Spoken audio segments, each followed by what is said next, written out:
neste programa. Não perderei. Não perderei também.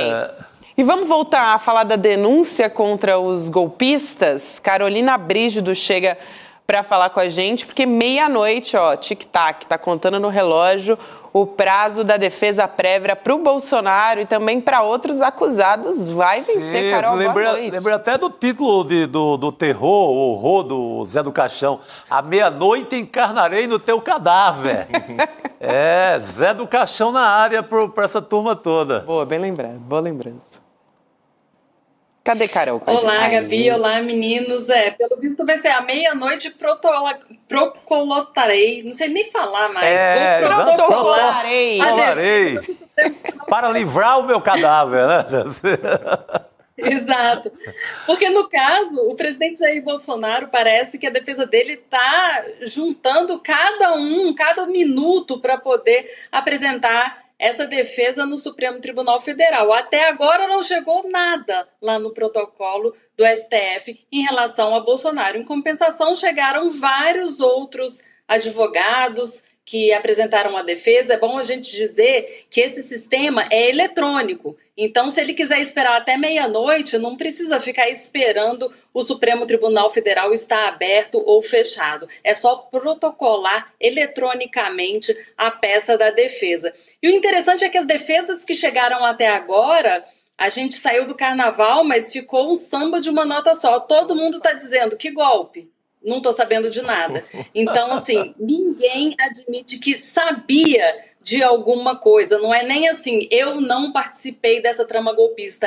Eu não estava sabendo que estava tendo uma trama golpista. Não. E as defesas são as mais diversas possíveis, mas giram todas em torno desse tema, do não conhecimento do que acontecia ali embaixo do nariz deles. Afinal de contas, todos eram integrantes das Forças Armadas, todos estavam de alguma forma participando do governo Bolsonaro. A PGR elencou essa série de indícios de que houve um planejamento para que o resultado das eleições de 22 não fosse cumprido e que tivesse uma ruptura violenta, né? Uma ruptura à força do regime democrático. Mas ninguém sabia até agora. Vamos esperar para ver o que a defesa do Bolsonaro vai dizer, se é que vai dizer alguma coisa. Tem essa também, não é obrigatório. Se ele não quiser apresentar nada até meia-noite, ele não apresenta. É isso que eu ia te perguntar, Carol. O que acontece para quem não quiser ou não apresentar, né, a defesa prévia? Acontece alguma coisa ou é isso mesmo? Porque é uma defesa prévia ainda, né? Então, é importante a gente saber. Exato, é uma defesa prévia e a gente pode ter algumas leituras sobre essa decisão da defesa de Bolsonaro de ou esperar até o último minuto para apresentar a defesa ou não apresentar defesa alguma. É só a gente dar um passo para trás. A gente viu que 2 semanas atrás a defesa do Bolsonaro pediu a Alexandre de Moraes que esse prazo de 15 dias para apresentar essas alegações fosse estendido para 83 dias. Esse pedido foi negado, claro, não existe essa previsão. Nesse momento de recebimento da denúncia, assim que a denúncia chega, a defesa tem 15 dias para apresentar sua manifestação inicial, então, portanto, não existe esse prazo de 83 dias. A defesa pode fincar a pé e dizer, não, eu vou apresentar só depois de 83 dias. Se fizer isso, Alexandre de Moraes não vai considerar a peça porque ela foi apresentada fora do prazo estipulado pela lei e pelo relator. Então, não tem problema nenhum. Se não quiser apresentar a defesa nesse momento, não precisa.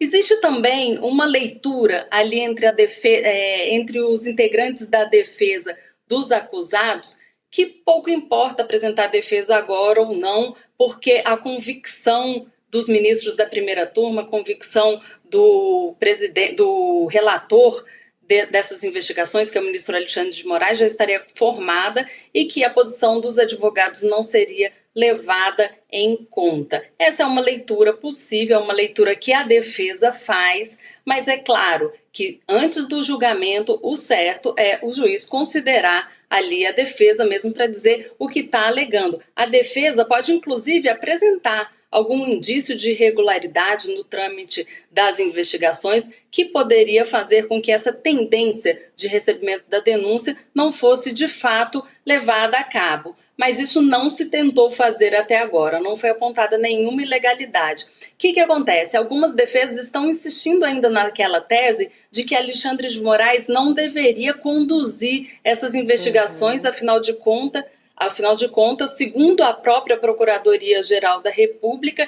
ele era alvo, ele era um desses alvos nesse plano de tomada à força do poder no Brasil. A gente se lembra que existia ali, inclusive, um plano para matar o ministro Alexandre de Moraes, o presidente Lula, o vice-presidente Alckmin. Então, eles estão insistindo nessa tese, mas como a gente já viu, não vai colar. Ali no Supremo, ninguém está querendo aceitar muito essa questão, nem de tirar o julgamento da primeira turma e muito menos de destituir Alexandre de Moraes dessa relatoria desse inquérito. Carol, boa noite. Hoje o Bolsonaro publicou nas redes sociais, a Gabi mencionou isso agora há pouco, um vídeo, mais uma vez, insinuando, questionando que o Mauro Cid teria feito a delação dele sob coação, teria sido coagido pela Polícia Federal, e esse é um elemento que possivelmente vai estar presente na defesa do próprio Bolsonaro e de outros acusados. Em que medida, você que teve acesso a essas defesas já, em que medida os acusados estão usando o argumento de que as acusações do Mauro Cid feitas na delação premiada não são legítimas ou não são válidas porque teriam sido feitas numa condição ilegal, de algum tipo de abuso de poder, abuso de autoridade na promoção da denúncia que o Mauro Cid faz contra os seus colegas de governo Bolsonaro, de gabinete. Isso está aparecendo nas denúncias, aliás, nas defesas, perdão. Isso tem peso na defesa que os acusados estão apresentando? Por enquanto, não está aparecendo. Assim, as defesas que chegaram até agora ao STF, às quais eu tive acesso, não dão conta de que os acusados vão alegar isso, vão alegar que Mauro Cid falou tudo sob algum tipo de ameaça, sob algum tipo de coação. Agora, é interessante a gente observar que Bolsonaro e Mauro Cid, em algum momento, vão precisar discutir essa relação. Porque Bolsonaro diz que ele disse tudo de uma forma pressionada, de uma forma não legítima. E lá pelas tantas na delação, quando perguntado por que o senhor estava falando para o ex-presidente Jair Bolsonaro que no momento da guerra o senhor estaria ao lado dele. E aí ele fala, não, é porque o Bolsonaro estava me perturbando muito, mandando muita mensagem e eu precisava dar um corte nele meio que para me livrar. Então, assim, ao mesmo tempo que Bolsonaro diz que Cid estava sendo pressionado, Cid diz que Bolsonaro estava pressionando ele. Então, isso tudo vai ser levado em consideração pelo relator Alexandre de Moraes, também pelo Supremo Tribunal Federal, no momento de examinar essa denúncia. E é muito pouco provável, diria impossível, essa delação de Mauro Cid cair por terra agora, nesse momento, por conta dessa alegação do ex-presidente Jair Bolsonaro, a não ser que a peça da defesa traga realmente algum elemento que faça o Supremo Tribunal Federal acreditar nessa hipótese. Mas o próprio Alexandre de Moraes participou dos interrogatórios de Mauro Cid, então fica sendo assim, uma sugestão da defesa que tem baixíssima probabilidade de seguir adiante, e a defesa sabe disso, né? É uma forma também de Bolsonaro se defender nas redes, para os apoiadores dele, de repente para os eleitorados, de repente para os simpatizantes, porque na justiça essa história não deve colar. Muito bom. Carol, tem o general Heleno, ele protocolou agorinha, enquanto a gente está conversando, e a defesa dele vai na lei, primeiro que ele pede para ser julgado pela primeira instância, e usa até a prisão do Lula como referência, que atos praticados, mesmo praticados durante a gestão na presidência, ligado à presidência, não deveria ser levado em conta. O que deve ser levado em conta é que hoje eles não estão mais lá, como poderíamos dizer. Então, ele defende que corra tudo na primeira instância, juiz ali, primário na parada. Essa turma tem chance que está argumentando esse tipo de coisa, de mudar a instância, tirar do STF e levar para a primeira instância? Olha, Chico, só vontade, né? Sim, olha, errado ele não está. Porque se a gente for pensar, O Supremo Tribunal Federal, ele é o foro indicado para julgar pessoas com prerrogativa de foro, com esse direito de serem julgados. E essas pessoas normalmente são autoridades que ocupam ou que ocuparam, à época do crime, um cargo público. Então, nesse caso, poderia-se dizer que pessoas sem direito ao foro poderiam ser julgadas pela primeira instância. Só que o STF já decidiu, existe uma interpretação do próprio Supremo dizendo que se a pessoa estava no cargo quando cometeu esse crime ou quando aconteceu esse ato, a pessoa precisa sim ser julgada pelo STF. Agora, vamos supor que o general Heleno nunca, jamais tivesse participado do governo, não tivesse tido direito ao foro especial em qualquer momento da vida dele. Ainda assim ele ia ser julgado no STF. Porque o que o STF decidiu lá atrás, em 2023, quando esses casos começaram a chegar no Supremo? Que o foro para julgar crime de tentativa de golpe e que são ligados ao 8 de janeiro e também aquele inquérito anterior,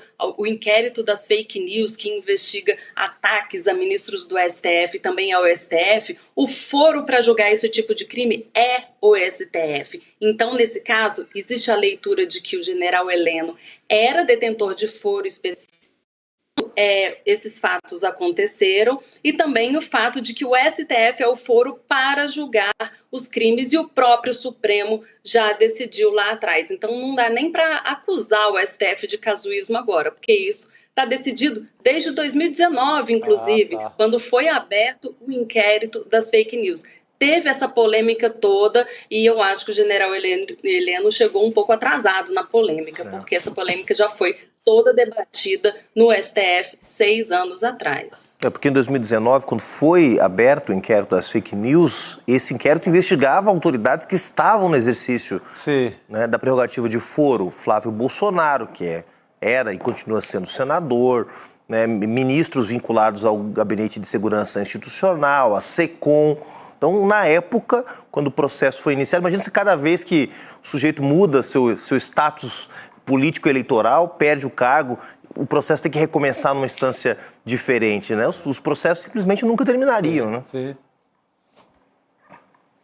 Verdade. Nesse caso, inclusive, se a gente olhar para o início dessa questão do 8 de janeiro, os primeiros réus que foram julgados ainda no plenário do STF, quando era o plenário do STF que julgava ações penais, lá em 2023, os primeiros, eles não eram detentores de nenhum tipo de cargo e nunca tinham sido. Eles eram os executores dessa trama golpista que foi descoberta pelas investigações. Então, mesmo sem nunca ter pisado no poder, digamos assim, a pessoa foi julgada pelo STF e o STF, por óbvio, não vai abrir mão de seu foro de julgar esses crimes agora que as investigações chegaram no andar de cima, nas autoridades que teriam planejado essa trama golpista.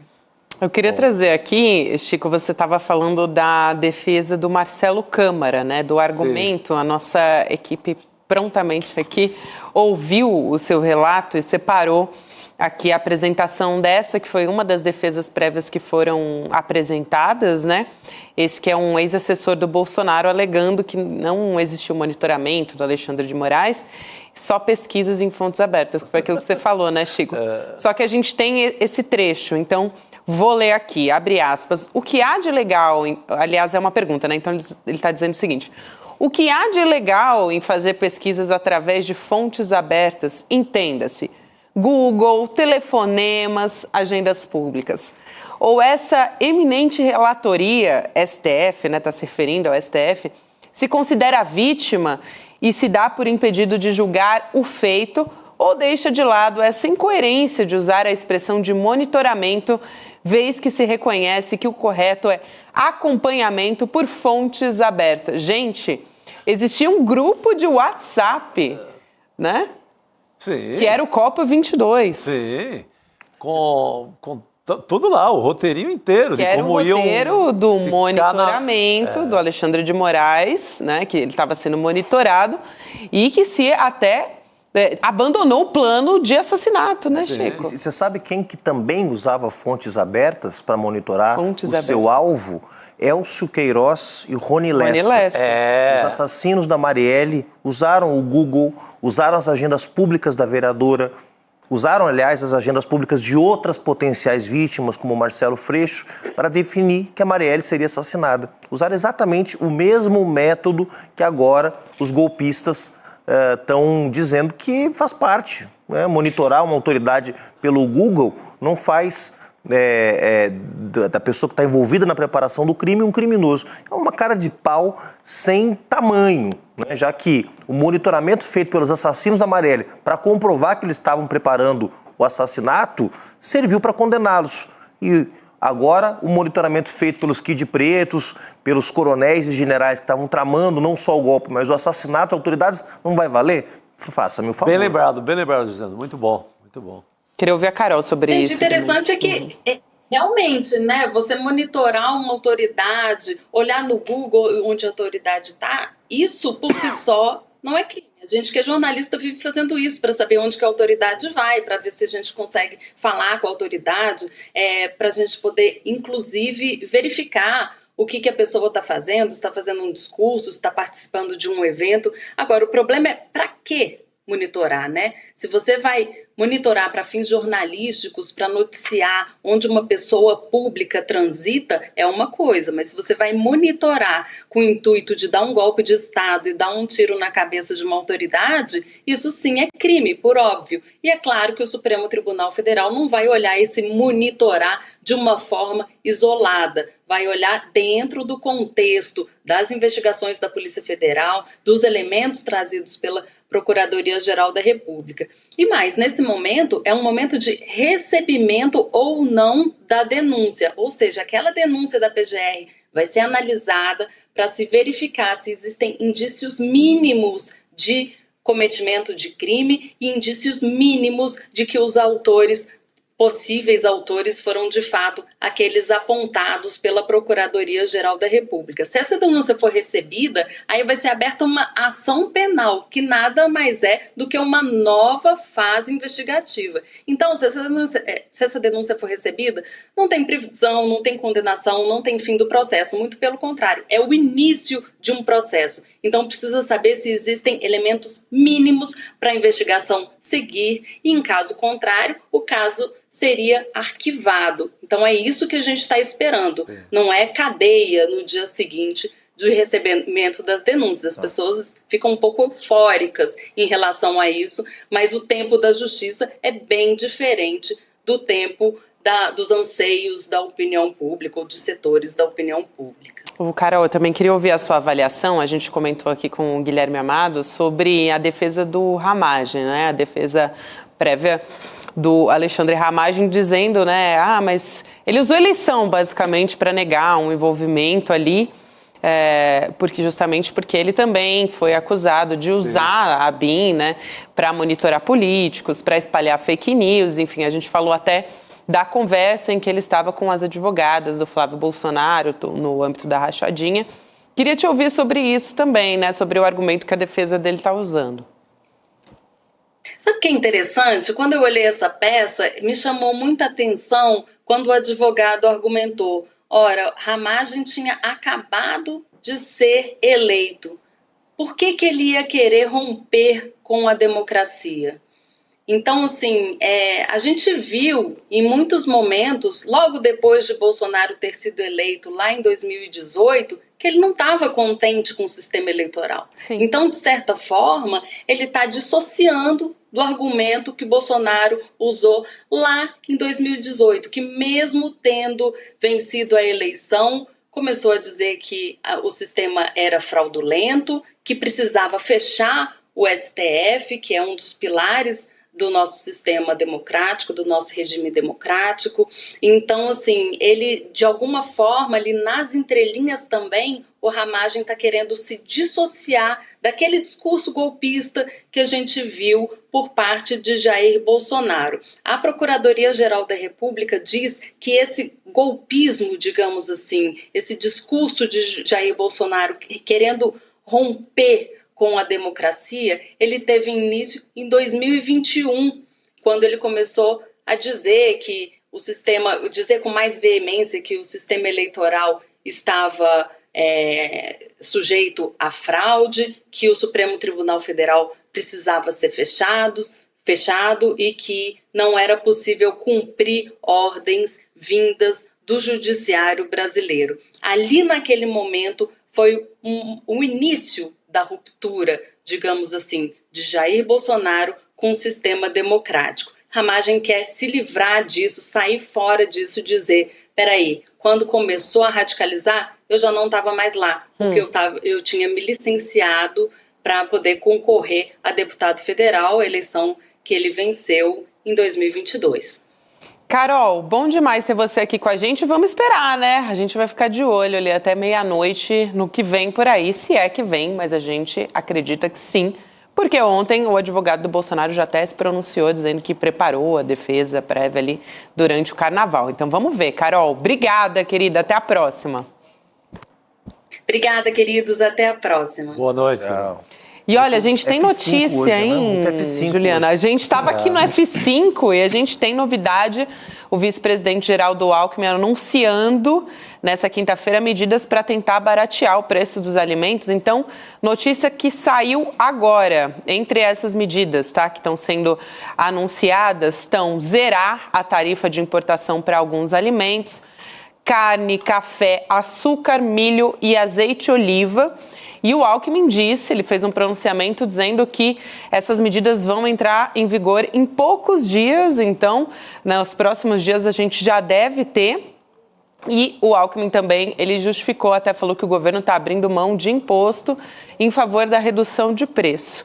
Essas medidas que foram anunciadas, a gente falou, né, que o presidente Lula se reuniu com ministros, com empresários do setor também, hoje o dia inteiro, para falar a respeito disso. Então, agora a gente tem o pronunciamento do vice-presidente Geraldo Alckmin. Chico. Olha, não, já vi aí a gritaria do agro daqui a pouco, porque qualquer possibilidade de importação eles já gritam, né? Só que eles têm ou mandam para fora ou desperdiçam, ou fazem qualquer coisa. Então, não tem outro jeito, tem que ser por aí. Mas lembra do episódio do arroz? Que foi uma confusão medonha. Não, e a outra opção do governo, Chico, Gabi, seria justamente taxar as exportações. Ou seja, você colocar um imposto para quem prefere vender para o mercado exterior. Do que deixar aqui, né?